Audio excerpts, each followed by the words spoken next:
ورور خبردار شه د دین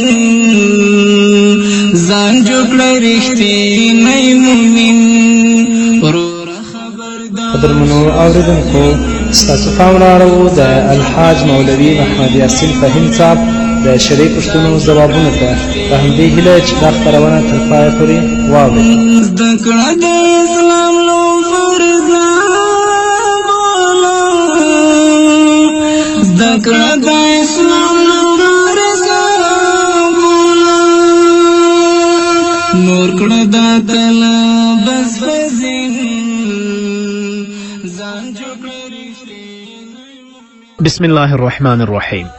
الحمد لله رب العالمين حمد الشاكرين، الصلاة والسلام على سيد الأنبياء والمرسلين سيدنا ونبينا وشفيعنا ومولانا محمد وعلى آله وأصحابه الطيبين الطاهرين.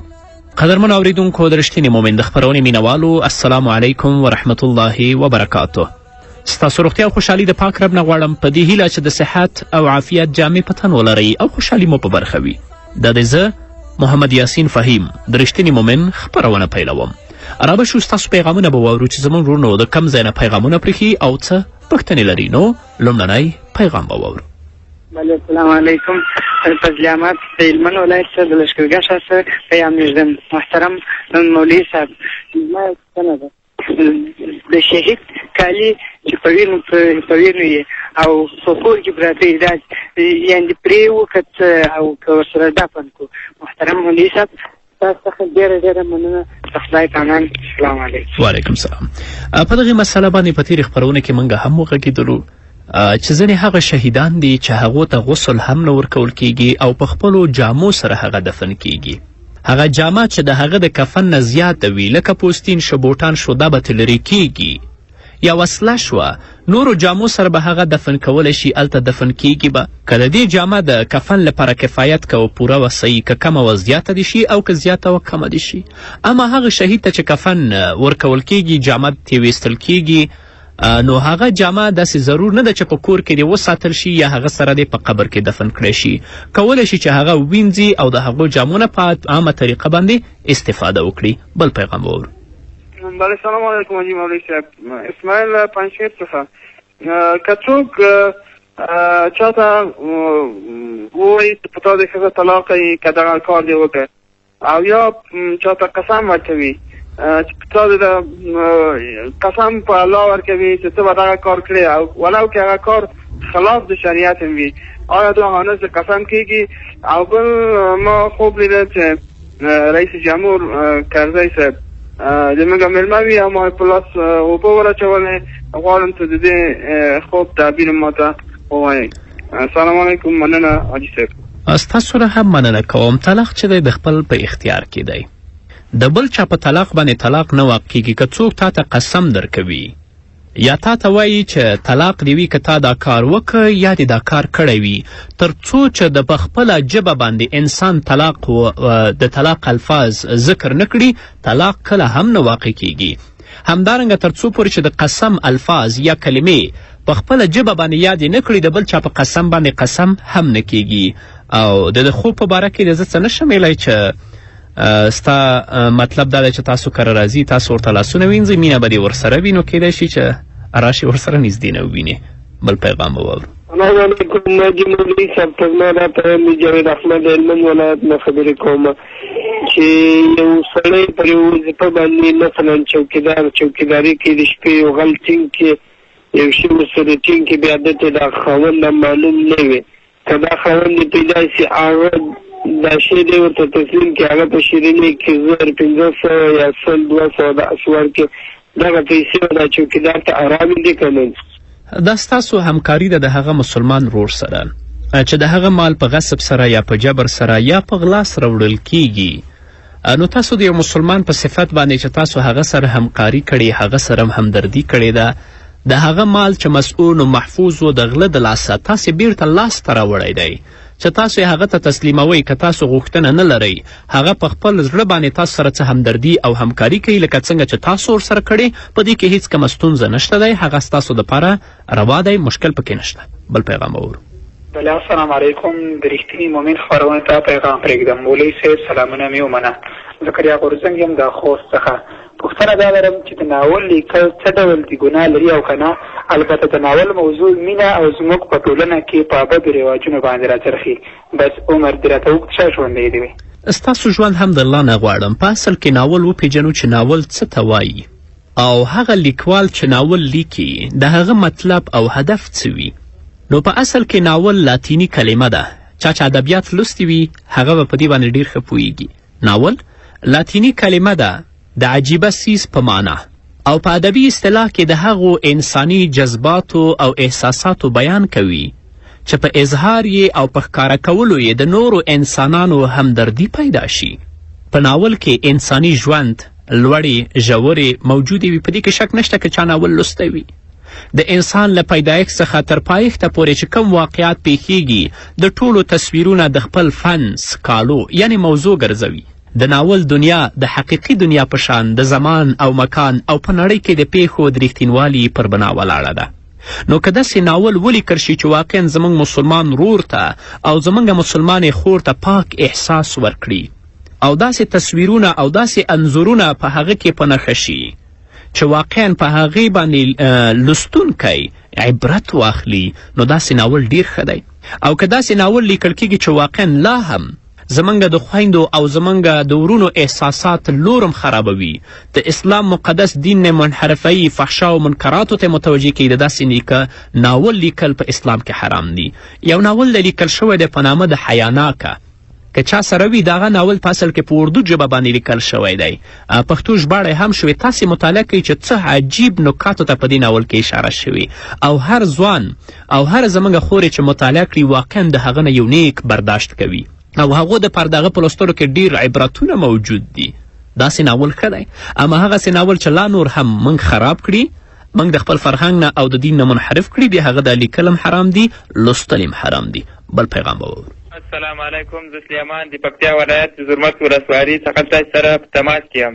مولوي صاحب ما یوه پوښتنه لرله په اساس تر اوسه په ټلیفون کاټ چې د حاجي اذان وکړي د شپې لمونځ چې کېږي او که نه، څرنګه اذان وکړي لمونځ روا ده او که نه؟ وسلام. د مانځه لپاره وخت مهم دی. د مانځه په شرایطو کې یو شرط چې دی وخت دی. نو تر څو چې وخت نه وي داخل شوی مونځ نه کیږي. نو که اذان په وخت باندې وشي کولی شي چې د اذان پسې متصل تاسو مونځ وکړئ، که هغه د سهار مونځ وي، که د ماسپښین وي، مازیګر وي، ماښام وي، ماسخوتن وي. اگر که بهتره خبره دا ده چې کله د سهار اذان کیږي پاڅو او دس وکړو، سنت په خپل کور کې وکړو او جومات ته لاړ شو، مونځ په جمع باندې ادا کړو. که بیا چا لپاره څه ستونزه و، تکلیف و، شرعي عذر و، نشه کولی چې هغه جمع ته لاړ شي، نو که اذان په وخت باندې وشي کولی شي چې اذان پسې متصل هم د خپل مونځ وکړئ. اگر که امام ابو حنیفه رحمه الله د سهار په مانځه کې اسفار غوره ګڼي او وایي چې اسفروا بالفجر فانه اعظم للاجر. بل پیغام وورو. السلام علیکم ورحمت الله وبرکاته. زه له پکتیا ولایت څخه تاسو سره په تماس کې یم. مولوي صاحب نه زما دا پوښتنه ده، دا بعضې علما دي کله چې د جهاد په باره کې پوښتنه ترې وکړي نو دوی هېڅ معلومات نه درکوي، آیا په دې باندې ما الله تعالی دوی نیسي او که نه؟ نو مې بله پوښتنه نه لرم. والسلام. مننه ستاسو نه هم. ځینې داسې مسائل دي چې هغه د لمر نه څرګند وي. په پښتو کې متل هم دی چې لمر په دوه ګوتو باندې نه پټیږي.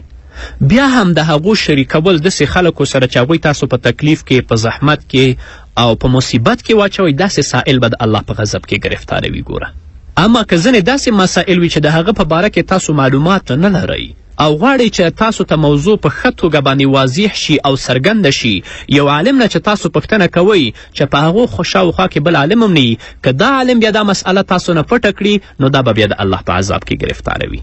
ځکه رسول الله صلی الله علیه وسلم فرمایي هغه عالم نه چې د حق مسئله وپوښتل شي او هغه حق څرګند نه کړي، پټې کړي، د آخرت په ورځ به الله رب العزت د دې په خولې کې د اور واګي اچي او جهنم طرف ته به کاږي. او جهاد خو د الله رب العزت د کلام نه ثابت دی، د محمد رسول الله صلی الله علیه وسلم د احادیثو نه ثابت دی او دا به د قیامت تر ورځه پورې روان وي. د کفارو د مشرکینو د انسانیت او د اسلامیت د دښمنانو په مقابل کې به مسلمان تل لپاره مبارزه کوي، د خپل وطن خلاصون لپاره، د خپل دین او د ناموس او د ځمکې د دفاع لپاره، خو په دې شرط چې د مجاهد په زړه کې هم اخلاص وي، د دې یوازینی هدف اعلای کلمت الله وي، ظلم او جبر د دې هدف نه وي. نو که کوم عالم نه تاسو داسې مسائل پوښتنه وکړئ چې هلته بل عالم نه وي او دې ته تکلیف هم نه وي، نو که هغه پټ کړي مسؤول دی، او که داسې چې د دې نه بل چت عالم وي که تاسې هغه ته ولیږي بیا په دې کې دا مسؤول نه دی. نو حق څرګند دی، حق کله هم نشي پټېدلی او څوک یې پټولی هم نشي. څرګند دی که زه پټ کړم بل به یې څرګند کړي، که بل پټ کړي بل به یې څرګند کړي، خو چې زموږ هدف اخلاص او د هغې مسئلې معلومول وي، دا نه چې څوک په تکلیف یا په مصیبت یا په بدبختیو کې وغورځوو. نو قدرمن اورېدونکو د خپرونې په دې وخت کې به راشو لنډې دمې ته، دمې نه وروسته زموږ خپرونه دوام لري، ملتیا مو وکړئ. د یار ښکلې مناره شامو دامې چې هر څوک کړي ننداره بختور دي په والله د عجم. قدرمن اورېدونکو بیا هم زموږ سلامونه او ریکې هیلې ومنئ، په دې هیله چې تر دې دمه تاسو زموږ ملتیا کړې وي. بیا به هم راشو ستاسو پیغامونو ته. مولوی صاحب ته السلام علیکم ورحمت الله وبرکاتہ. محترم مولوی صاحب، زکات توکیل نیول کیږي او که نه، داسې معنا چې زه د خپل زکات لپاره وکیل وټاکم او هغه زکات چې هر چا ته ورکوي ورده کړي. مننه. بلکل چې هغه مصارف د زکات معلوم وي چې فقراو او مساکینو ته یې ورکړي، کولی شي چې د زکات وکیل ونیسي. په دې کې د شرع د نګانه کومه ستونزه نشته دی. بل پیغام واورو. السلام علیکم، زه ارشاد د پکتیا څخه خبرې کوم. ګران مولوي صاحب ته سلامونه وایم. مولوي صاحب څخه مه دغه هیله ده چې د غملا نه مخکې سجده ولګوي، دا څنګه ده؟ وسلام. بس سخته ګناه ده. څنګه ده؟ د امام متابعت واجب دی. امام سره مطابق تاسو خپل منځونه کوئ. څوک چې د امام نه مخکې سر وچتوي یا مخکې سجدې ته ځي، رسول الله صلی الله علیه وسلم په احادیثو کې د رسول الله صلی الله علیه وسلم په حدیثو کې هغه لپاره سخت وعید بیان شوی. حتی رسول الله صلی الله علیه وسلم په یو حدیث کې وایي چې دا دې ویریږي چې د دې سر د خره سر جوړ نشي. بل پیغام واورو. السلام علیکم، زه کبیر د کونړ ولایت څخه دا پیغام پرېږدم د رکوزیا راډیو ټولو کارکوونکو او اورېدونکو ته سلامونه وړاندې کوم. پوښتنه مې د مولوي صاحب څخه ده چې آیا د ماخوستن 3 رکعاته ویتر چې دی واجب دی که سنت دی؟ مهرباني به وي که په دې هکله معلومات راکړي. وسلام. وعلیکم السلام. د وتر لمونځ واجب دی، دا د رسول الله صلی الله علیه وسلم احادیثو نه دا خبره ثابته ده.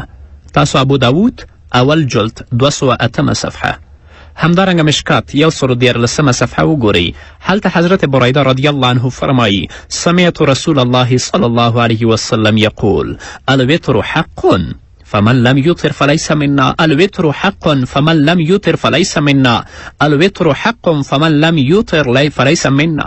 هغه فرمایي چې ما د رسول الله نه اورېدلي چې وتر د وتر لمونځ حق دی، چا چې وتر ونه کړل هغه زموږ نه دی. رسول الله دا خبره 3 ځلې تکرار کړه. بیا تاسو فتح القدیر اول جلد 301 صفحه وګورئ چې هغه دا قول د امام حاکم نه رقم کړی چې دا حدیث صحیح حدیث دی. او نو د سخت وعید عنوان چې رسول الله په دې حدیث کې ذکر کړی دی هغه دلالت کوي په دې باندې چې د وتر لمونځ واجب دی. همدارنګه د حضرت ابو ایوب انصاری رضی الله عنه مرفوع حدیث دی چې نسائی په 2 جلد، ابو داود په اول جلد کې په 208 صفحه کې، همدارنګه مشکات په 112 صفحه کې را نقل کړی دی. هلته فرمایي: قال رسول الله صلی الله علیه وسلم الوتر حق علی کل مسلم. رسول الله فرمایي چې وتر مونځ په هر مسلمان باندې حق دی. همدارنګه د حضرت ابو سعید خدری مرفوع حدیث دی، د حضرت علی کرم الله وجهه مرفوع حدیث دی. همدارنګه وتر قضا لازم ده. نو د وتر قضا چې لازم ده د لزوم دلالت کوي په دې باندې چې د وتر مونځ واجب دی، لکه د حضرت ابو سعید خدری رضی الله عنه مرفوع حدیث دی. ابو ترمذی په اول جلد کې 18 صفحه کې، ابو داود په اول جلد کې په 219 صفحه کې را نقل کړی. قال رسول الله صلی الله علیه وسلم من نام عن وتره او نسیه فلیصلی اذا ذکره و اذا استيقظ. نو دا ټول دال دی په دې باندې چې د وتر لمونځ واجب دی. بل پیغام واورو. السلام علیکم محترم مولوي صاحب ته د کوریاډو ټولو کارکوونکو ته سلامونه. مې دا د مولوي صاحب د کوټه کې قرآن شریف ایښی او د کوټې د پاسه د کوټې په سر باندې تشې بولې یا ډکې بولې یا حدث کول ګناه نه لري. السلام. بهتره خبره دا ده چې د قرآن عزت او شرافت وساتلی شي. اگر که زمونږ فقهاو دا لیکلي دي چې کوم ځای کې جومات وي لاندې قرآن شریفونه وي نو په چت باندې ګرځېدلی شي، امام ځان لپاره کوټه هم جوړولی شي، خو بیا هم تر حده پورې باید د الله د کلام احترام او قدر وساتلی شي. بل پیغام واورو. السلام علیکم. مولوي صاحب ته دا پیغام دی، زه د کندهار ولایت څخه د سندري څخه خبرې کوم په ظلمامه جماعت چې زما سره کوچني وروڼه چې مانجې د دغو په مال کې زکات شته که نشته. او بل پیغام پرېږدم چې د پروس کال ما واده کړی دی، زما پسه د زکات پیسې راڅخه تللې دي په د واده کې، نو چې د دغه زکات پیسې شش کال بیا راڅخه غوښتونکي دي که نه دي.